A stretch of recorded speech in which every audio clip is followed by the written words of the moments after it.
이렇게 보조하는 것도 5만 원 이상 되는 것 같아요. 자, 왜 20만 원? 아니 깎아서 우리가 5만 원만 잡자고요. 5만 원 잡으면 얼마예요? 200데나리요. 1000만 원, 1000만 원. 10만 원 잡으면 2천만 원이에요. 요즘으로 요즘 금액으로 가치로 환산을 하게 되면, 그러니 그만한 돈을 지금 갖고 있을 리가 없잖아요. 또 설령 그런 돈이 있다 한들 어디서 금방 그걸 또 가서 떡을 사옵니까? 음식을 사옵니까? 그러니까 현실적으로는 불가능한 것이죠. 그러니까 빌립은 아주 합리적인 이런 사고를 갖고 있기 때문에 이성적으로 현실을 직시하고 통찰하는 가운데, 아이 주님, 이거 현실적으로 불가능한 얘기예요. 이렇게 아뢰는 거죠. 우리의 모습 아니겠어요? 우리의 모습. 가데스 바네아 사건이 떠올리는 거죠. 우리 떠올리게 되죠. 열 정탐꾼과 두 정탐꾼의 그 보고의 내용. 열 정탐꾼 맞아요. 사실이 맞다 말입니다. 현실적으로 봤을 때는 도저히 지금 고압지절 같은 이스라엘 백성들이 잘 훈련된 또 구축장신의 이런 갑옷을 입고 초롱성 같은 성에 있는 그들과 싸워서 이긴다? 승산은 제로라는 얘기죠. 오히려 우리가 메뚜기 같다. 우리 메뚜기 같다는 얘기죠. 그러나 빌립이 아니라 여호수아와 갈렙은 그것을 계시적 관점에서 본 것이죠. 우리가 애굽에서 건너온 것도, 홍해를 건넌 것도 아브라함 언약의 근거에서, 언약의 성취의 일환이라는 그런 맥락 속에서 하나님께서 하신 것이지, 우리가 힘이 있고 능력이 있어서 우리가 싸워서 승리한 것 아니다. 홍해 우리 힘으로 어떻게 건너느냐? 하나님께서 그 언약을 성취시키기 위하여 하나님께서 친히 행하신 거 아니냐. 그러니까 우리의 길은 하나님께서 인도하신다. 우리는 믿음으로 하나님의 뜻을 받들어 행하기만 하면 된다. 오히려 그렇게 봤을 때 저들은 오히려 우리의 밥이다. 이게 계시적 관점에서 두 사람이 보고를 합니다. 오늘 우리는 이 땅에 살고 있는, 이 땅에서 나그네와 해인 같은 이런 신분으로 살고 있는 하나님의 나라에 소속된 천국 시민권자요, 하나님의 친백성이요, 하나님의 자녀들이다. 그러니까 우리의 모든 이런 관점이라는 것은 바로 천상지향적인 관점에서, 하나님의 관점에서 우리가 현실을 직시하고 통찰하고 또 결정하고 행동을 해야 된다는 것이죠. 물론 현실을 우리가 또 외면할 수는 없지만, 그럼에도 불구하고 본질에 있어서 우리는 언제나 하나님의 관점을 놓쳐서는 안 된다는 거죠. 우리는 여기서 이 빌립의 이러한 주님의 질문에 대한, 의견에 대한 빌립의 이러한 대답을 보면서 바로 뭘 우리가 확인하게 됩니까? 빌립이 요한복음 2장에서 보게 되면 바로 예수님을 만났을 때, 그리고 자기 친구 나다나엘에게 예수님을 소개했을 때, 모세 글과 선지자의 글에서 예언되어 있는 메시아를 우리가 만났다 하면서 예수 그리스도를 메시아로 나다나엘에게, 친구에게 소개합니다. 그러나 지금 여기서 우리가 봤을 때 이 빌립은 예수 그리스도를 메시아로서 온전히 믿지 못하고 있는 것을 보게 되는 것이죠. 다시 말해서 빌립이 예수 그리스도를 메시아로 믿었다, 메시아로 고백할 수 있었다라는 것과 지금 이런 어떤 절대절명의 어떤 상황 속에서 예수 그리스도를 참 메시아로 또 믿고 확신한 일과 차이가 있다는, 정도의 차이가 있다는 것이죠. 우리가 예수님을 얼마만큼 아느냐에 따라서 그 아는 만큼 우리가 그분과의 관계를 강화시킬 수가 있고 심화시킬 수가 있는 것이죠. 아는 만큼 신뢰하는 것이죠. 초창기에 빌립이 고백할 수 있었던 예수님에 대한 메시아적 신앙 고백이라는 것은 대부분의 유대인들이 율법에 근거해서 알고 있었던 보편적인 메시아에 대한 대강 사상에 근저한 저급한 수준의 메시아관이었다는 것이죠.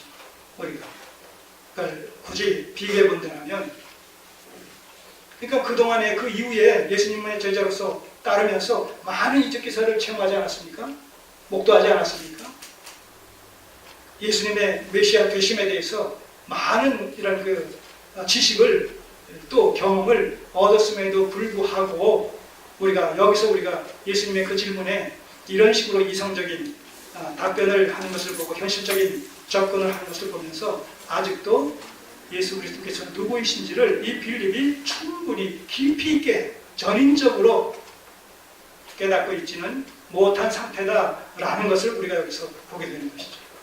오늘 우리도 마찬가지예요. 우리가 알고 있는 예수님, 우리가 알고 있는 하나님, 우리가 알고 있는 성령님, 곧 삼위일체의 하나님에 대한 지식이 우리가 얼마만큼 있느냐, 이 부분은 날마다 변할 거예요. 날마다 변할 거란 말이에요. 더 많아지면 많아질수록, 깊어지면 깊어질수록 하나님과 우리와의 관계, 또 우리의 신앙의 수준과 정도, 성숙도는 그만큼 또한 달라지겠죠. 그렇다고 해서 실수와 실패가 그만큼 줄어진다, 그런 얘기는 아닙니다. 이 땅에서 우리가 죽음으로 말미암아 종말을 맞기 이전까지는 실수와 실패 내지는 범죄까지도 아주 끝날 수가, 우리와 무관할 수가 없겠지요. 그러나 그럼에도 불구하고 뭐예요? 말씀 안에서 자라가는 일은 계속 우리가 말씀을 듣고 연구하고 상고하고 또 순종하려고 하고 그렇게 될 때 말씀 안에서 자라가는 그 수준과 정도는 더 풍성해질 수 있겠죠. 어쨌든 주님께서는 제자들에게 바로 이런 관점에서 이렇게 제자들에게 자신의 메시아로서의 정체성을 분명하고 확실하게 더 풍성하게 계시해 주시기 위해서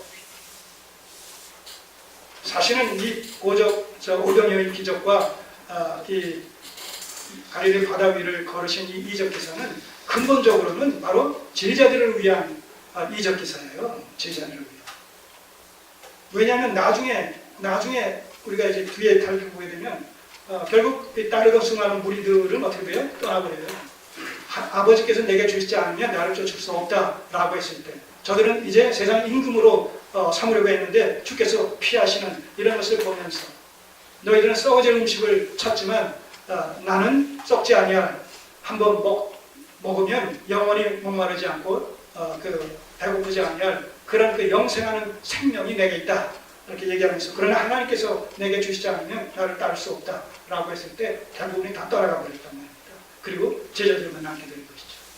그런 것을 보면서도 이 이적 기사를 행하시는 근본 목적은 바로 제자들의 신앙관, 메시아관, 계시관 이런 것을 더 풍성하게 정립시켜 주시기 위한 1차적인 목적이 거기에 있다는 것이죠.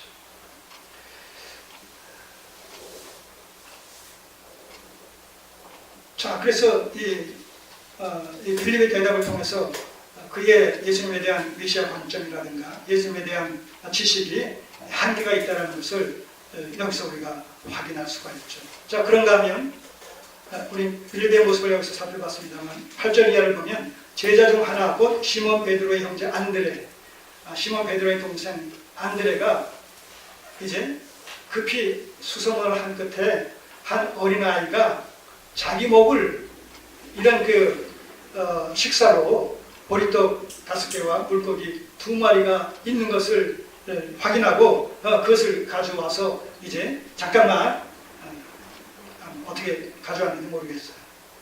어쨌든 그렇게 얘기합니다. 예수께서 여짜오되 여기 한 아이가 있어 보리떡 5개와 물고기 2마리를 가졌나이다.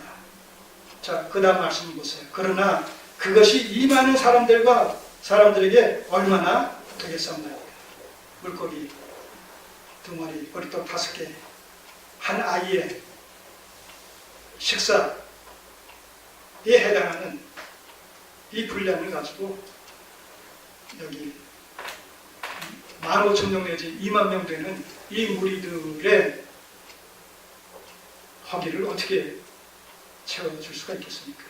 가랑키나 하겠습니까? 이런 얘기죠.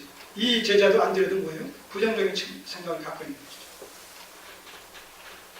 우리 이런 것을 보면서 주님께서 그래서 이 오병이어 이 제자들의 이런 신앙심을 메시아감을 수종해 주시기 위해서 궁극적으로 이 이적 기사를 지금 행하시는 것이구나. 왜냐하면 그 제자들은 어떤 사람들입니까? 예수님께서는 이 땅에 계시다가 3년 공생의 사역하시다가 이제 떠나실 분이에요. 물론 영을 함께 계시지만 떠나신 후에는 예수님의 가르침을 누가 받들어 행하며 전해야 될 책임이 있습니까? 제자들이. 그러니 그 제자들이 예수님에 대해서 바르고 온전하게 그 뜻을 파악하고 알고 있어야 되겠죠. 그래야지 주님의 뜻을 바르게 전하지 않겠습니까? 바로 이런 것을 내다보시면서 끊임없이 이 3년 동안 대중을 향한 어떤 그 메시지를 전하시는 것과 더불어서 실은 이 제자들을 집중적으로 양성하는 일에 혼신의 힘을 다 기울이시는 거죠.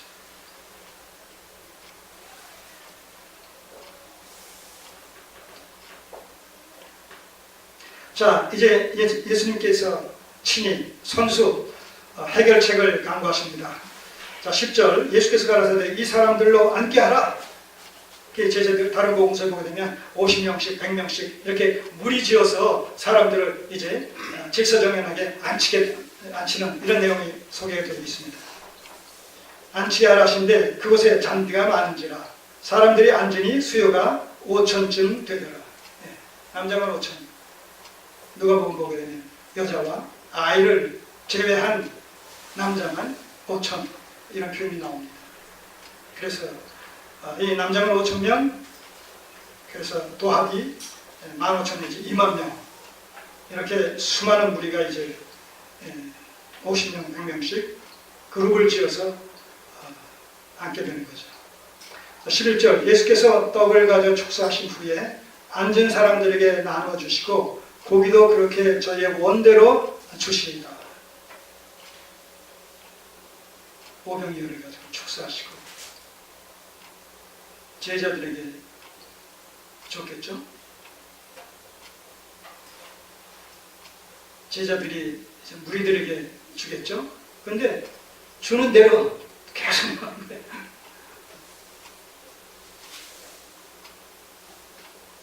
아마 이런 얘기 들으면 믿지 않는 사람들은 그야말로 코드술 칠 거예요. 웃긴다. 웃긴다. 쇼 아니야?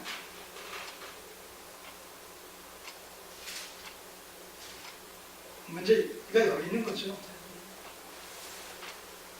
그것이 감사와 감격과 감동으로 하나님의 지혜와 지식의 그 능력의 무한하신 그 거룩하심과 그 영원하심 이런 것을 믿음이 있는 자는 그렇게 그것이 고백되어지고 그렇게 하나님께 영광을 돌리게 되는 그러한 그 현상으로 보여지는 반면에 그렇지 못한 사람들에게는 그것이 장난거리로 웃음거리로 그렇게 비춰질 수밖에 없다는 거예요.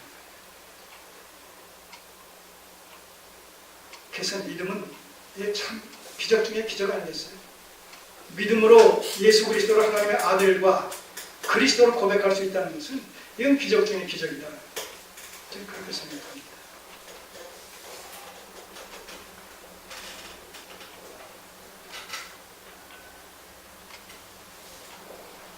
나눠주는데 여기 또 생겨요. 나눠주는데 또 생겨요. 나눠주는데 또 생겨요. 계속. 자, 그래서 5,000명이 아니 거기 있는 모든 무리가 배불리 먹고도 여기만 때운 것이 아니에요. 시장기만